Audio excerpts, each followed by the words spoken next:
3. Before turning to the question of how the germ of unrest developed further, we must turn back to the time when the book of Job was written. Unfortunately, the dating is uncertain. It is generally assumed that it was written between 600 and 300 BC, not too far away, therefore, from the time of the book of Proverbs, 4th to 3rd century. Now, in Proverbs, we encounter a symptom of Greek influence, which, if an earlier date is assigned to it, reached the Jewish sphere of culture through Asia Minor, and if a later date, through Alexandria. This is the idea of Sophia, or the sapientia Dei, who is a co-eternal and more or less hypostatized pneuma of feminine nature that existed before the creation. The Lord possessed me in the beginning of his way, before his works of old. I was set up from everlasting, from the beginning, or ever the earth was. When there were no depths, I was brought forth. When there were no fountains abounding with water. When he established the heavens, I was there. When he marked out the foundations of the earth, then I was by him as a master workman, and I was daily his delight, rejoicing always before him, rejoicing in his habitable earth, and my delights were with the sons of men. This Sophia, who already shares certain essential qualities with the Johannine Logos, is on the one hand closely associated with the Hebrew Chochmah, but on the other hand goes so far beyond it that one can hardly fail to think of the Indian Shakti.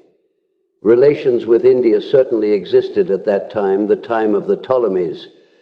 A further source is the wisdom of Jesus, the son of Sirach, or Ecclesiasticus, written around 200 BC. Here wisdom says of herself, I came out of the mouth of the Most High, and covered the earth as a cloud. I dwelt in high places, and my throne is in a cloudy pillar. I alone encompassed the circuit of heaven, and walked in the bottom of the deep. I had power over the waves of the sea, and over all the earth, and over every people and nation. He created me from the beginning before the world, and I shall never fail. In the holy tabernacle I served before him, and so was I established in Sion. Likewise in the beloved city he gave me rest, and in Jerusalem was my power. I was exalted like a cedar in Libanus, and as a cypress tree upon the mountains of Hermon. I was exalted like a palm tree in En-Gadi, and as a rose plant in Jericho, as a fair olive tree in a pleasant field, and grew up as a plane tree by the water. I gave a sweet smell like cinnamon and aspalathus, and I yielded a pleasant odor like the best myrrh. As the turpentine tree I stretched out my branches, and my branches are the branches of honor and grace. As the vine brought I forth pleasant savor, and my flowers are the fruit of honor and riches. I am the mother of fair love, and fear, and knowledge, and holy hope. I therefore, being eternal, am given to all my children which are chosen of him. It is worthwhile to examine this text more closely. Wisdom describes herself in effect as the Logos, the Word of God. I came out of the mouth of the Most High. As Ruach, the Spirit of God, she brooded over the waters of the beginning. Like God, she has her throne in heaven. As the cosmogonic pneuma, she pervades heaven and earth and all created things. She corresponds in almost every feature to the Logos of St. John. We shall see below how far this connection is also important as regards content. She is the feminine numen of the metropolis par excellence, of Jerusalem, the mother city. She is the mother beloved, a reflection of Ishtar, the pagan city goddess. This is confirmed by the detailed comparison of wisdom with trees, such as the cedar, palm, terebinth, turpentine tree, olive, cypress, etc. All these trees have from ancient times been symbols of the Semitic love and mother goddess. A holy tree always stood beside her altar on high places. In the Old Testament, oaks and terebinths are oracle trees. God or angels are said to appear in or beside trees. David consulted a mulberry tree oracle. The tree in Babylon represented Tammuz, the sun lover, just as it represented Osiris, Adonis, Attis, and Dionysus, the young dying gods of the Near East. All these symbolic attributes also occur in the Song of Songs as characteristics of the sponsus as well as the sponsor. The vine, the grape, the vine flower, and the vineyard play a significant role here. The beloved is like an apple tree. She shall come down from the mountains, the cult places of the mother goddess, from the lion's dens, from the mountains of the leopards. Her womb is an orchard of pomegranates with pleasant fruits, camphire with spikenard and saffron, calamus and cinnamon, with all trees of frankincense, myrrh and aloes, with all the chief spices. Her hands dropped with myrrh. Adonis, we may remember, was born of the myrrh. Like the Holy Ghost, wisdom is given as a gift to the elect, an idea that is taken up again in the doctrine of the Paraclete. The pneumatic nature of Sophia, as well as her world-building Maya character, come out still more clearly in the apocryphal wisdom of Solomon. For wisdom is a loving spirit, kind to man. She is the worker of all things. In her is an understanding spirit, holy. She is the breath of the power of God, a pure effluence flowing from the glory of the Almighty, the brightness of the everlasting light, the unspotted mirror of the power of God, a being most subtle, who passeth and goeth through all things by reason of her pureness. She is conversant with God, and the Lord of all things himself loved her. Who of all that are is a more cunning workman than she? She is sent from heaven and from the throne of glory as a Holy Spirit. As a psychopomp, she leads the way to God and assures immortality. The wisdom of Solomon is emphatic about God's justice, and probably not without pragmatic purpose, ventures to sail very close to the wind. Righteousness is immortal, but ungodly men with their works and words call death upon themselves. The unrighteous and the ungodly, however, say, let us oppress the poor righteous man. Let us not spare the widow, nor reverence the ancient gray hairs of the aged. Let our strength be the law of justice, for that which is feeble is found to be nothing worth.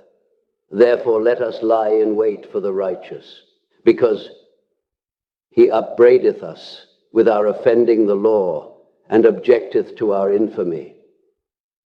He professeth to have the knowledge of God, and he calleth himself the child of the Lord. He was made to reprove our thoughts.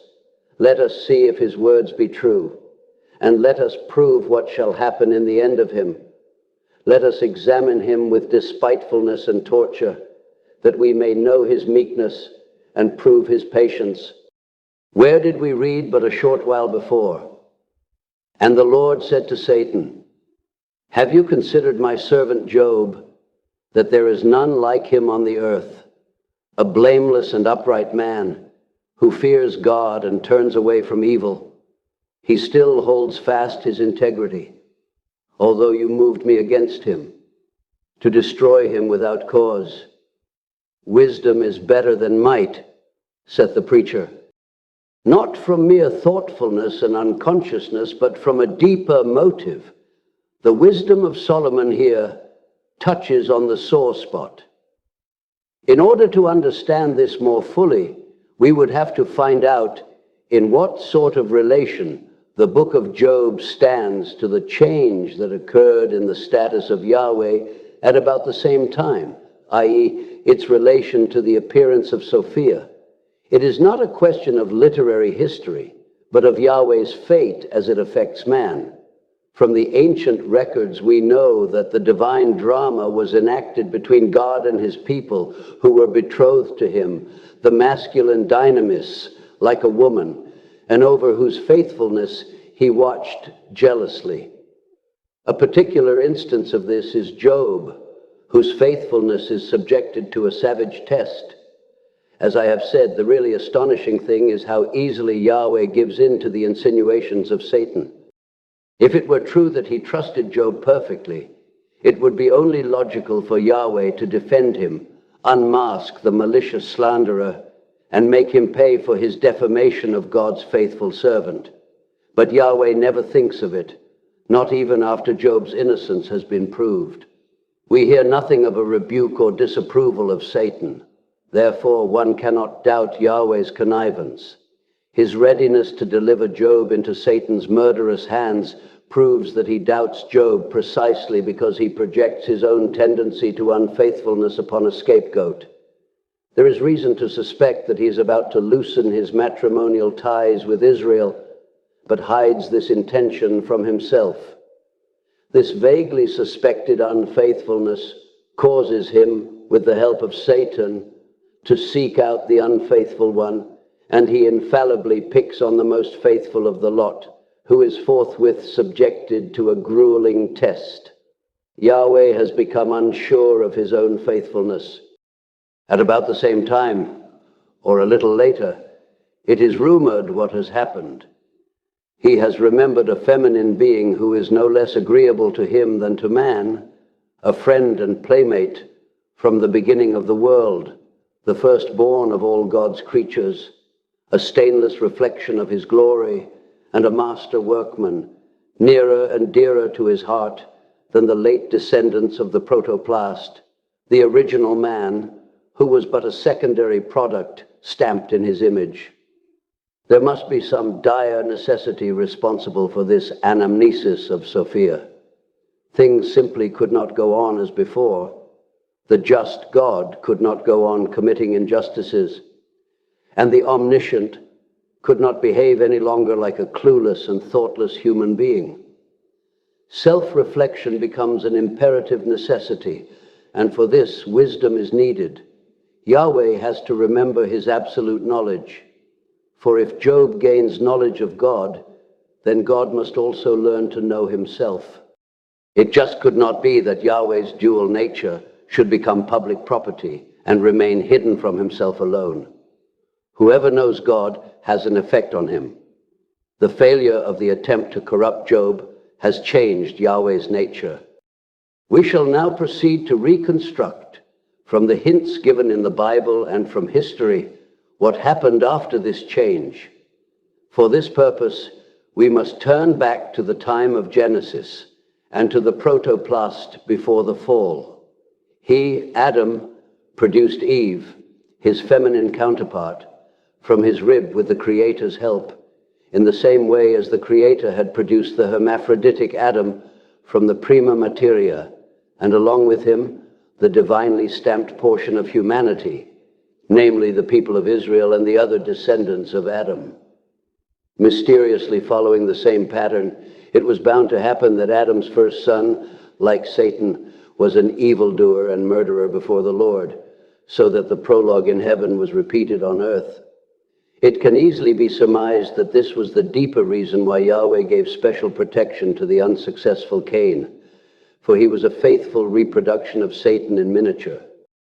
Nothing is said about a prototype of the early departed Abel, who was dearer to God than Cain, the go-ahead husbandman, who was no doubt instructed in these arts by one of Satan's angels. Perhaps this prototype was another son of God of a more conservative nature than Satan, no rolling stone with a fondness for new and black-hearted thoughts, but one who was bound to the Father in childlike love, who harbored no other thoughts except those that enjoyed paternal approval, and who dwelt in the inner circle of the heavenly economy. That would explain why his earthly counterpart Abel could so soon hasten away from the evil world, in the words of the Book of Wisdom, and return to the Father, while Cain in his earthly existence had to taste to the full the curse of his progressiveness on the one hand, and of his moral inferiority on the other. If the original father Adam is a copy of the Creator, his son Cain is certainly a copy of God's son Satan. And this gives us good reason for supposing that God's favorite, Abel, must also have his correspondence in a supra-celestial place. The ominous happenings that occur right at the beginning of a seemingly successful and satisfactory creation, the fall and the fratricide, catch our attention, and one is forced to admit that the initial situation, when the Spirit of God brooded over the tohu bohu, hardly permits us to expect an absolutely perfect result. Furthermore, the Creator, who found every other day of his work good, failed to give good marks to what happened on Monday. He simply said nothing, a circumstance that favors an argument from silence. What happened on that day was the final separation of the upper from the lower waters by the interposed plate of the firmament. It is clear that this unavoidable dualism refused, then as later, to fit smoothly into the concept of monotheism, because it points to a metaphysical disunity. This split, as we know from history, had to be patched up again and again through the centuries, concealed and denied. It had made itself felt from the very beginning in paradise, through a strange inconsequence which befell the Creator or was put over on him. Instead of following his original program of letting man appear on the last day as the most intelligent being and Lord of all creatures, he created the serpent, who proved to be much more intelligent and more conscious than Adam, and in addition, had been created before him. We can hardly suppose that Yahweh would have played such a trick on himself. It is far more likely that his son Satan had a hand in it.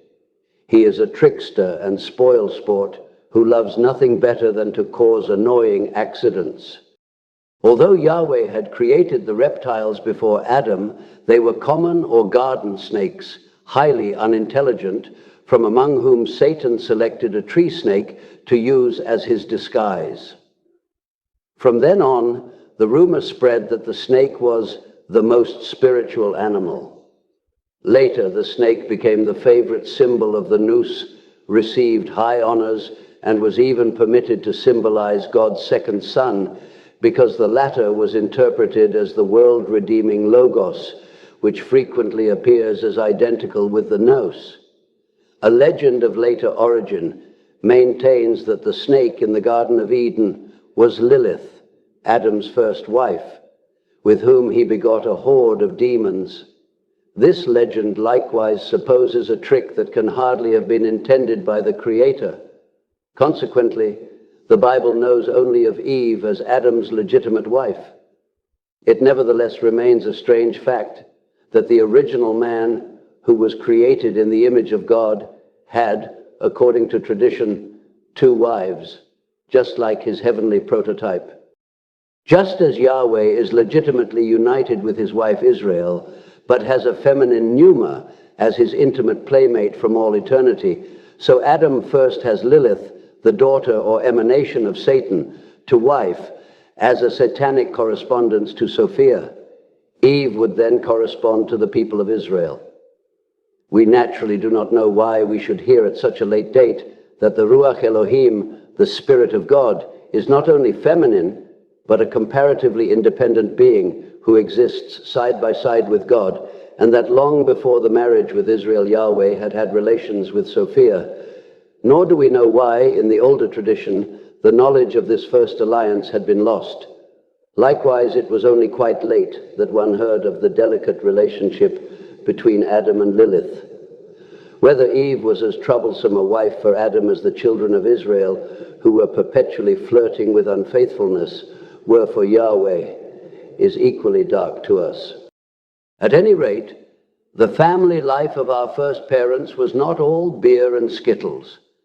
Their first 2 sons are a typical pair of hostile brothers, for at that time it was apparently still the custom to live out mythological motifs in reality.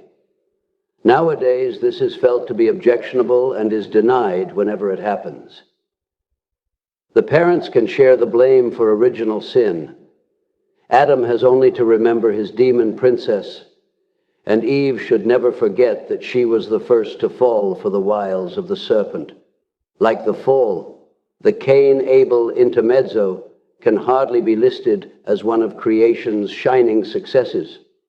One must draw this conclusion because Yahweh himself did not appear to be informed in advance of the above-mentioned incidents. Here, as later, there is reason to suspect that no conclusions were ever drawn from omniscience. Yahweh did not consult his total knowledge and was accordingly surprised by the result. One can observe the same phenomenon in human beings wherever, in fact, people cannot deny themselves the pleasure of their emotions. It must be admitted that a fit of rage or a sulk has its secret attractions. Were that not so, most people would long since have acquired a little wisdom. From this point of view, we may be in a better position to understand what happened to Job. In the pleromatic, or as the Tibetans call it, bardo state, there is a perfect interplay of cosmic forces. But with the creation, that is, with the division of the world into distinct processes in space and time, events begin to rub and jostle one another. Covered by the hem of the paternal mantle, Satan soon starts putting a right touch here and a wrong touch there, thus giving rise to complications which were apparently not intended in the Creator's plan and which come as surprises. While unconscious creation, animals, plants, and crystals, function satisfactorily so far as we know, things are constantly going wrong with man. At first, his consciousness is only a very little higher than that of the animals, for which reason his freedom of will is also extremely limited. But Satan takes an interest in him and experiments with him in his own way, leading him into all sorts of wickedness, while his angels teach him the arts and sciences which until now had been reserved for the perfection of the pleroma. Even in those days, Satan would have merited the name of Lucifer. The peculiar, unforeseen antics of men arouse Yahweh's wrath and thereby involve him in his own creation. Divine interventions become a compelling necessity. Irritatingly enough, they only meet with temporary success. Even the draconian punishment of drowning all life, with a few choice exceptions, a fate which, according to old Johann Jacob Scheuchzer, on the evidence of the fossils, not even the fishes escaped, had no lasting effect. Creation remained just as tainted as before. The strange thing is that Yahweh invariably seeks the reason for this in man, who apparently refuses to obey, but never in his Son, the father of all tricksters. This false orientation cannot fail to exasperate his already touchy nature, so that fear of God is regarded by man in general as the principle and even as the beginning of all wisdom. While mankind tried, under this hard discipline, to broaden their consciousness by acquiring a modicum of wisdom, that is, a little foresight and reflection, it is clear from the historical development that Yahweh had lost sight of his pleromatic coexistence with Sophia since the days of the creation. Her place was taken by the covenant with the chosen people, who were thus forced into the feminine role. At that time, the people consisted of a patriarchal society in which women were only of secondary importance. God's marriage with Israel was therefore an essentially masculine affair, something like the founding of the Greek polis, which occurred about the same time. The inferiority of women was a settled fact. Woman was regarded as less perfect than man, as Eve's weakness for the blandishments of the serpent amply proved. Perfection is a masculine desideratum, while woman inclines by nature to completeness. And it is a fact that even today a man can stand a relative state of perfection much better and for a longer period than a woman, while as a rule it does not agree with women and may even be dangerous for them. If a woman strives for perfection, she forgets the complementary role of completeness, which, though imperfect by itself, forms the necessary counterpart to perfection. For just as completeness is always imperfect, so perfection is always incomplete, and therefore represents a final state which is hopelessly sterile. Ex perfecto nihil fit, say the old masters, whereas the imperfectum carries within it the seeds of its own improvement. Perfectionism always ends in a blind alley, while completeness by itself lacks selective values. At the bottom of Yahweh's marriage with Israel is a perfectionist intention, which excludes that kind of relatedness we know as eros. The lack of eros, of relationship to values, is painfully apparent in the book of Job. The paragon of all creation is not a man, but a monster. Yahweh has no eros, no relationship to man, but only to a purpose man must help him fulfill. But that does not prevent him from being jealous and mistrustful like any other husband, though even here he has his purpose in mind and not man. The faithfulness of his people becomes the more important to him, the more he forgets wisdom. But again and again they slip back into unfaithfulness despite the many proofs of his favor. This behavior naturally does nothing to mollify Yahweh's jealousy and suspicions. Hence Satan's insinuations fall on fertile ground when he drips his doubt about Job's faithfulness into the paternal ear. Against his own convictions, Yahweh agrees without any hesitation to inflict the worst tortures on him. One misses Sophia's love of mankind more than ever. Even Job longs for the wisdom which is nowhere to be found. Job marks the climax of this unhappy development. He epitomizes a thought which had been maturing in mankind about that time, a dangerous thought that makes great demands on the wisdom of gods and men. Though conscious of these demands, Job obviously does not know enough about the Sophia who is co-eternal with God. Because man feels himself at the mercy of Yahweh's capricious will, he is in need of wisdom. Not so Yahweh, who up to now has had nothing to contend with except man's nothingness. With the Job drama, however, the situation undergoes a radical change. Here, Yahweh comes up against a man who stands firm, who clings to his rights until he is compelled to give way to brute force. He has seen God's face and the unconscious split in his nature. God was now known, and this knowledge went on working not only in Yahweh, but in man too. Thus it was the men of the last few centuries before Christ who, at the gentle touch of the pre-existent Sophia, compensate Yahweh and his attitude, and at the same time complete the anamnesis of wisdom. Taking a highly personified form that is clear proof of her autonomy, wisdom reveals herself to men as a friendly helper and advocate against Yahweh, and shows them the bright side, the kind, just, and amiable aspect of their God. At the time when Satan's practical joke with the snake compromised the paradise that was planned to be perfect, Yahweh banished Adam and Eve, whom he had created as images of his masculine essence and its feminine emanation, to the extra-paradisal world, the limbo of shards. It is not clear how much of Eve represents Sophia and how much of her is Lilith. At any rate, Adam has priority in every respect. Eve was taken out of his body as an afterthought. I mention these details from Genesis only because the reappearance of Sophia in the heavenly regions points to a coming act of creation. She is indeed the master workman. She realizes God's thoughts by clothing them in material form, which is the prerogative of all feminine beings.